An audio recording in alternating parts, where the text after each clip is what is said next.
Hello मेरे प्यारे नन्हे दोस्तों, कैसे हो आप सब। अगर आपको मेरी कहानियाँ पसंद आती हैं तो प्लीज़ मेरे चैनल को लाइक, शेयर और सब्सक्राइब करो। बच्चों, आज जो कहानी मैं आपके लिए लेकर आई हूँ उसका शीर्षक है सबसे बड़ा भिखारी। एक दिन राजा कृष्णदेव राय कुछ दरबारियों के साथ घूमने निकले। राजधानी के बाजारों और मंदिरों के सामने भिखारियों की भीड़ थी। उन्होंने आकर दरबारियों से पूछा तो वे बोले, महाराज, विजयनगर में भिखारियों की संख्या काफ़ी बढ़ती जा रही है। सुनकर राजा चौंके, फिर बोले, तो क्या हमारी शासन व्यवस्था ठीक नहीं है? भला इतने लोगों को भीख क्यों मांगनी पड़ रही है? सुनकर सब चुप। किसी की समझ में नहीं आया कि इस सवाल का क्या जवाब दिया जाए। कुछ देर बाद राजा ने तेनालीराम को बुलाकर कहा, तेनालीराम, जरा पता लगाओ कि हमारे राज्य में भिखारियों की संख्या इतनी क्यों बढ़ती जा रही है। तेनालीराम बोले, महाराज, मुझे इसके लिए 7 दिन की छुट्टी चाहिए। क्यों? राजा ने पूछा।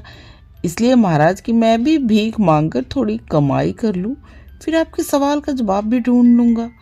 तेनालीराम बोले। सुनकर राजा हंस पड़े।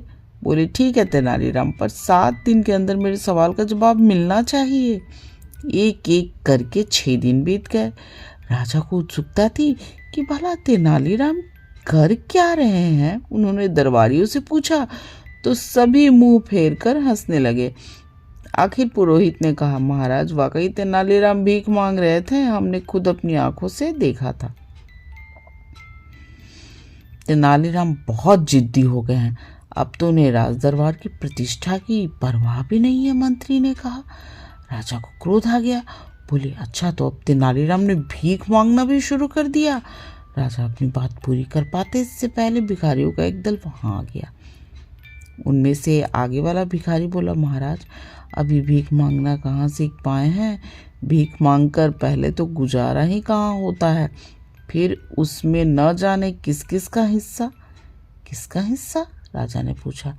इसका उत्तर तो हम नहीं, राज्य का सबसे बड़ा भिखारी दे सकता है, जो हम सबसे भीख मंगवाता है। कौन है सबसे बड़ा भिखारी? राजा ने चिल्लाकर कहा। ये मंत्री जी बताएंगे। महाराज, ये भिखारी पता नहीं क्या उल्टा सीधा बोल रहा है, आप इसकी बात मत सुनिए। मंत्री ने आग बबूला होकर कहा।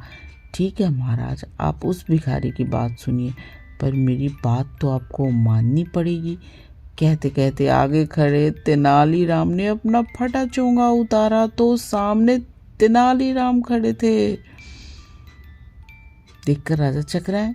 तेनालीराम बोले, महाराज, इतने समय से भिखारियों के बीच रहकर मैंने सबसे बड़ा भिखारी खोज लिया है।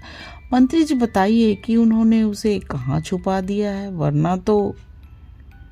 सुनकर मंत्री के चेहरे की हवाइयां उड़ने लगी। उसने मान लिया कि उसके दूर का रिश्तेदार रघुराज को गिरफ्तार कर लिया जाए। देखते ही देखते राज्य से भिखारी गायब हो गए। मंत्री को कड़ी फटकार पड़ी। उसने आगे से गलत लोगों का साथ न देने की कसम खाई।